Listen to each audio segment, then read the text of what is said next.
Well, thank you very much. It's an honor to have the president of Ukraine with us.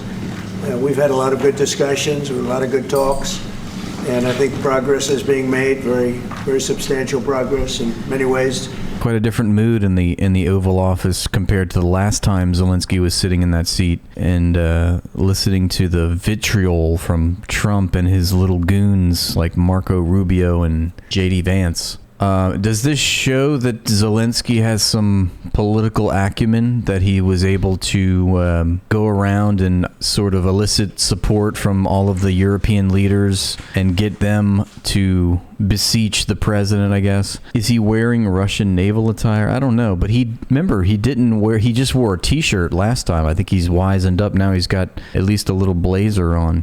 So he is an actor. That's very much, they both are actors. It's very different from last time. Yes. I did see the lunch that they were having, and they had a little chat with the press at lunchtime. And it seemed like the biggest takeaway from that earlier today was that they just kept reiterating the phrase security agreement, which, if you've been paying attention, that has been one of the demands made by Russia, is that the United States does not give security agreements to Ukraine. And here they are, they all said the same thing, security agreements. It's great that we're giving security agreements, and everyone was gung-ho about the security agreements, just over and over. It's one of the demands made by Russia, is that there are no security agreements. President Zelensky, you say in a post on X today, Russia must end this war, which it itself started. President Trump, you say President Zelensky of Ukraine can end the war with Russia almost immediately if he wants to, which is No, I think that's true. I think we're going to have a meeting. I think if everything works out well today, we'll have a trilat. And I think there will be a reasonable chance of ending the war when we do that. Good old trilat. Is this the end of the road? Did he just shorten trilateral? American support for Ukraine. Is he trying to get woke with Gen Z by shortening these words? Or no deal? I can never say that. It's never the end of the road. People are being killed, and we want to stop that. So I would not say it's the end of the road. No, I think we have a good chance of doing it.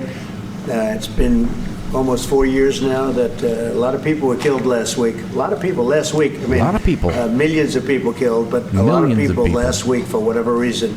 Thousands a big number, of millions a lot of of soldiers, people. on both sides. Billions. And I know the president, I know myself, and I believe Vladimir Putin wants to see it ended. And as you met with Putin on Friday, today you've got President Zelensky here.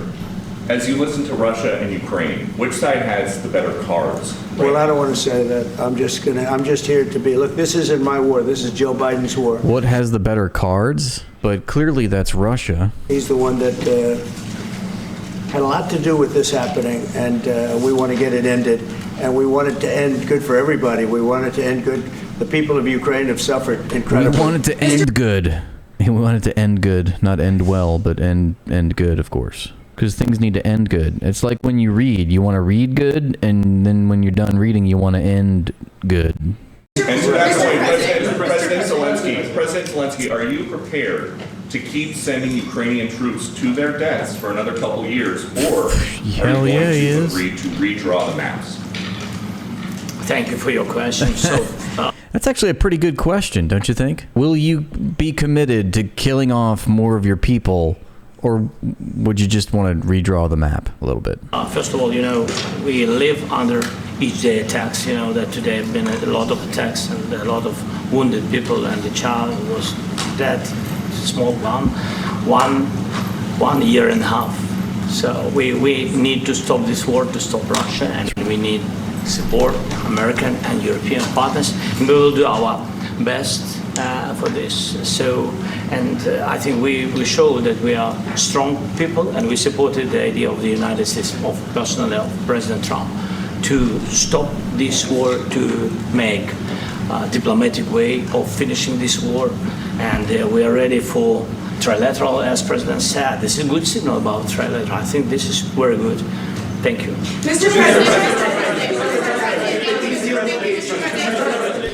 nothing has changed really. Like, they could have stopped the war in March of 2022, but remember that, in fact, they were in peace talks. I know this is talked about before and you probably already know, but Zelensky and Putin had a preliminary peace agreement in April of 2022, and it was stampeded, or whatever the word is. It was against the wishes of Joe Biden and what's his name, Boris Johnson. So they forced Zelensky to continue sending his men into the meat grinder in order to make the weapons industries happy. And I just think it's funny that he's like, oh yes, we shall try trilateral now. Is that the new buzzword of the week? It's why didn't we think of the trilateralism? Ugh, all three of us should have been on the same page. Ugh.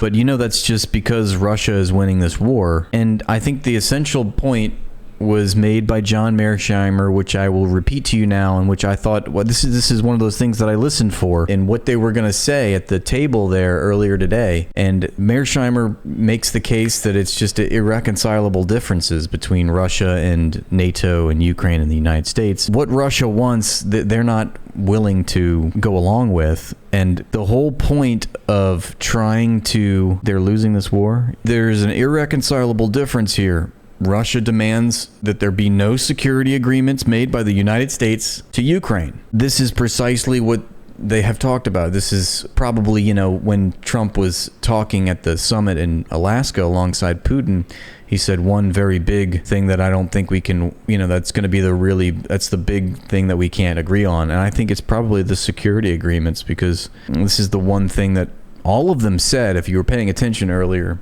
All of them said this, mentioned that phrase. I mean, Trump called, like he was going around the classroom, just calling on different leaders. You say a few words. Even the guy from Finland gave a speech, and they all said that phrase, security agreement. But we know that that's intolerable. So the other thing is that Ukraine wants a ceasefire. The United States, NATO, Ukraine, that fateful triangle, they all vie for a ceasefire because they want to regroup and restock and get a respite. But what Russia wants is a peace agreement. They want Ukraine and NATO to acknowledge the three preconditions that Russia demands for a cessation of war, and they don't want a ceasefire. So, one side wants a ceasefire, the other side wants a peace agreement, So what does it mean? I think, like John Mearsheimer says, it's going to continue.